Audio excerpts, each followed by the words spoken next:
तो हेलो दोस्तों, स्वागत है आपका हमारे यूट्यूब चैनल के स्टडी में। दोस्तों, आज मैं ला चुका हूँ प्रायिकता के ऐसे सवाल जो बोर्ड एग्जाम में ज़रूर आएंगे। हर साल प्रायिकता से 8 नंबर का सवाल पूछा जाता है। ठीक है दोस्तों, तो आज हम उन्हीं क्वेश्चन को सॉल्व करेंगे जो बोर्ड एग्जाम में आने वाले हैं। ठीक है, तो सबसे पहला क्वेश्चन है कि एक थैले में 5 लाल तथा 3 काली गेंदें हैं। एक थैले में 5 लाल गेंदें हैं और 3 काली गेंदें हैं। एक गेंद यादृच्छिक थैले से निकाली जाती है। निकाली गई काली गेंद होने की प्रायिकता ज्ञात कीजिए।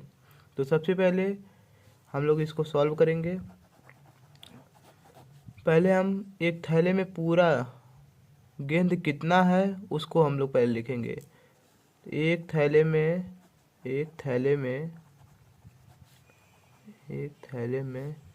कुल गेंदों की संख्या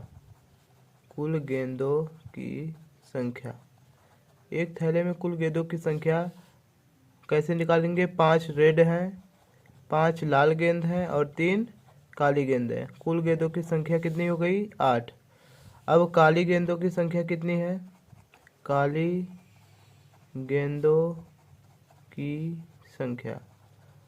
गेंदों की संख्या है 3 और हमें निकालना है निकाली गई काली गेंद होने की प्रायिकता निकालना है। तो काली गेंद होने की प्रायिकता काली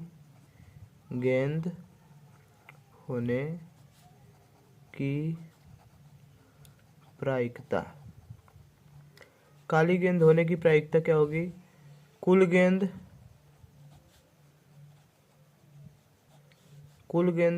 और काली गेंद, मतलब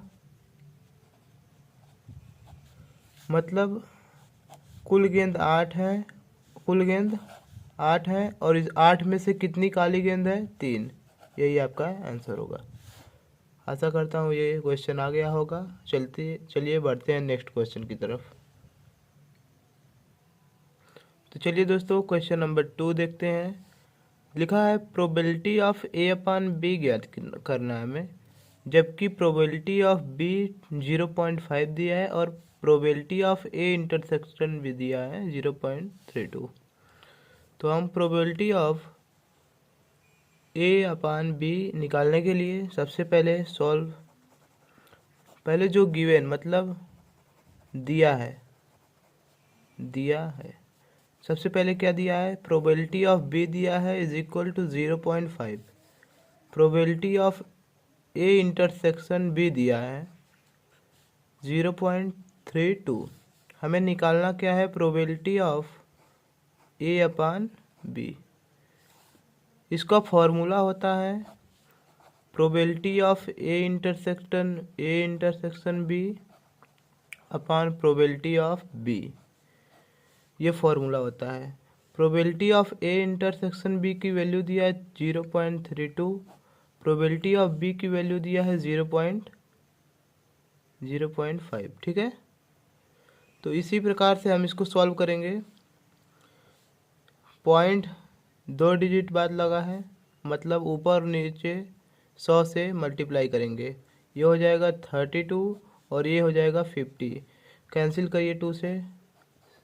16 दूना 32, 25 दूना 50, 16/25 इसका आंसर होगा। चलिए बढ़ते हैं नेक्स्ट क्वेश्चन की तरफ। तो चलिए दोस्तों, तीसरा क्वेश्चन देखते हैं। दिया गया है यदि probability of A is equal to 3/5 and probability of B is equal to 1/5 और ए तथा बी स्वतंत्र घटनाएं हैं। देखिए दोस्तों, जब स्वतंत्र घटनाएं होती हैं तो क्वेश्चन बेहद आसान हो जाता है, क्योंकि जब स्वतंत्र घटनाएं होती हैं तो सिर्फ प्रोबेबिलिटी ऑफ ए इंटरसेक्शन भी निकालना है। इन दोनों का मल्टीप्लाई आपस में कर देंगे, आंसर आपका आ जाएगा। स्वतंत्र घटनाएं के लिए होता है स्वतंत्र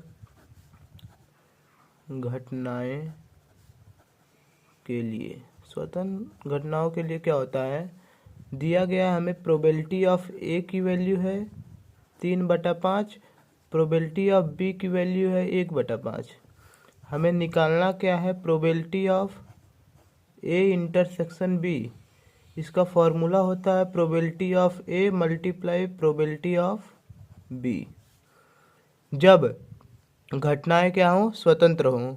जब स्वतंत्र नहीं होंगे तो ये फॉर्मूला नहीं लगेगा, लेकिन जब स्वतंत्र होंगे तो यही फॉर्मूला लगेगा। प्रोबेबिलिटी ऑफ ए की value 3/5 multiply probability of B की वैल्यू 1/5। ऊपर ऊपर मल्टीप्लाई, नीचे नीचे मल्टीप्लाई। 3 1 जा 3 और 5 5 25। ठीक है, 3/25 इसका आंसर होगा। बढ़ते हैं नेक्स्ट क्वेश्चन की तरफ। तो चलिए दोस्तों, क्वेश्चन नंबर 4 देखते हैं हम लोग। लिखा गया है एक पासे को 2 बार उछाला गया। एक पासा है जो लूडो खेला जाता है, उसी को पासा बोलते हैं। ठीक है, वो उसी पासे को हम लोग 2 बार उछालते हैं। तो आगे बोल रहा है कि प्रकट हुई संख्याओं का योग 6 पाया जाता है। ठीक है, एक यहाँ पर इक्वेशन बनता है कि प्रकट हुई संख्याओं का क्या योग कितना पाया जाता है, 6। संख्या 4 के न्यूनतम एक बार प्रकट होने की सप्रतिबंध प्रायिकता ज्ञात कीजिए। अच्छा, तो इस प्रकार से सबसे पहले हम लिख लेते हैं कि एक पासे को 2 बार उछालने पर प्राप्त घटनाएं कितने होंगे। एक पासे को 2 बार उछाला जाता है ना, 2 बार उछालने पर प्राप्त घटनाएं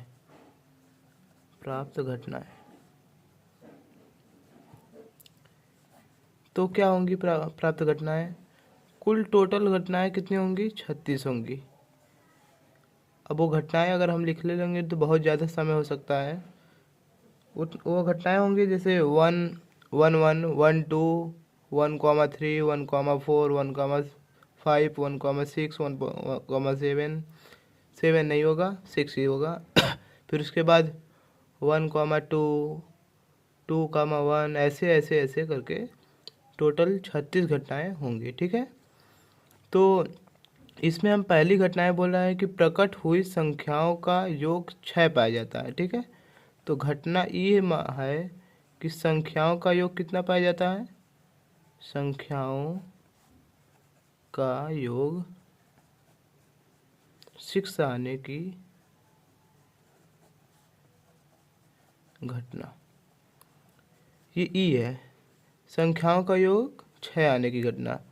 तो देखते हैं उस पासे में जितना संख्याओं का योग 6 होगा उसको हम यहाँ पे लिखेंगे।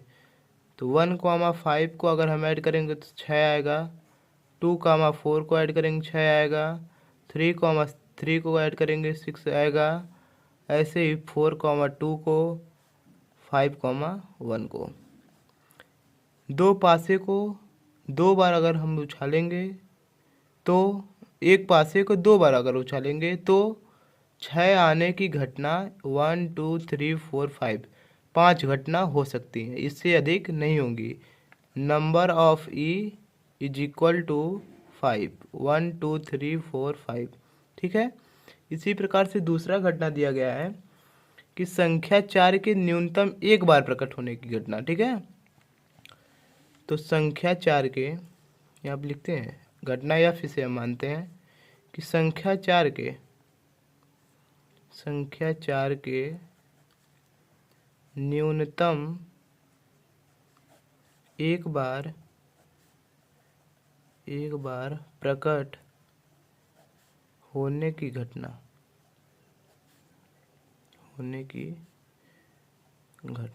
ठीक है, तो उसकी घटना क्या होगी, F इज इक्वल टू, मतलब एक पासे को 2 बार उछालने पर 4 कितनी बार आ रहा है। ठीक है, मतलब 4 कितनी बार आ रहा है उसी को हमें लिखना है।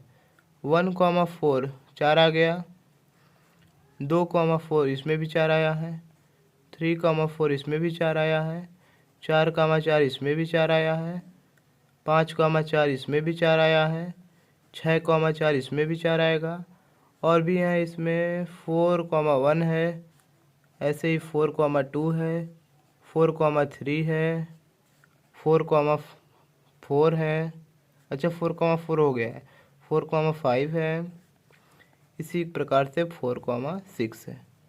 इतनी घटना 4 आने की घटना है। ठीक है, तो number of F is equal to 1 2 3 4 5 6 7 8 9 10 11। Number of F कितने हो गए? 11 हो गए। ठीक है, अब हम निकालेंगे ई इंटरसेक्शन एफ। क्या निकालेंगे? E intersection F is equal to E intersection F. क्या होता है? इंटरसेक्शन का मतलब क्या होता है कि इन दोनों में जो चीज़ कॉमन मिलती है उसी को इंटरसेक्शन बोलते हैं। ठीक है, इन दोनों में कॉमन कौन कौन सी चीज़ें मिल रहे हैं? यहाँ देखिए 2,4 है, यहाँ 2,4 है, 2,4 ये दोनों में मिल रहा है, कॉमन मिल रहा है। 4,2 देखिए कहाँ पर है? यहाँ पर है और यहाँ पर है, ये भी दोनों में मिल रहा है, इसका मतलब ये भी कॉमन एरिया है। ठीक है, अब number of intersection E intersection F is equal to 1 और 2 है। ठीक, इसी प्रकार से अब हम लोग निकालेंगे number of E, probability of E, probability of F, probability of E intersection F. ठीक है, तो देखिए निकालते हैं हम लोग। Probability of E is equal to, probability of E मतलब एक पासे को 2 बार उछाला जाता है, कितनी प्रायिकता आती है, कितनी घटनाएं आती हैं? 36। और प्रोबेबिलिटी ऑफ ई मतलब नंबर ऑफ ई कितने हैं? नंबर ऑफ ई है 5। ठीक है, इसी प्रकार से प्रोबेबिलिटी ऑफ एफ निकालेंगे। पूरा पासा 36, नंबर ऑफ एफ कितने हैं? 11। इसी प्रकार से निकालेंगे P into E intersection F is equal to पूरा पासा 36, नंबर ऑफ ई एफ के ई इंटरसेक्शन एफ कितने हैं? 2। अब यहाँ पर थोड़ा देखते हैं हम लोग। अब हम लोग लास्ट स्टेज पे हैं, अतः अब एक फॉर्मूला लगेगा P of F upon E is equal to probability of E intersection F upon probability of E. इसकी वैल्यू यहाँ पर दी गई है, यहाँ पर 2/36। इसकी वैल्यू यहाँ पर दी गई है 5/36। 36 से 36 कैंसिल, 2/5 ये आपका आंसर। तो दोस्तों, वीडियो पसंद आया तो लाइक शेयर सब्सक्राइब जरूर करें, और यह क्वेश्चन आपके एग्ज़ाम में ज़रूर से आएगा, 100% आएगा। इसको आप लोग तैयार कर लीजिए। मिलते हैं अगले वीडियो में, तब तक के लिए धन्यवाद।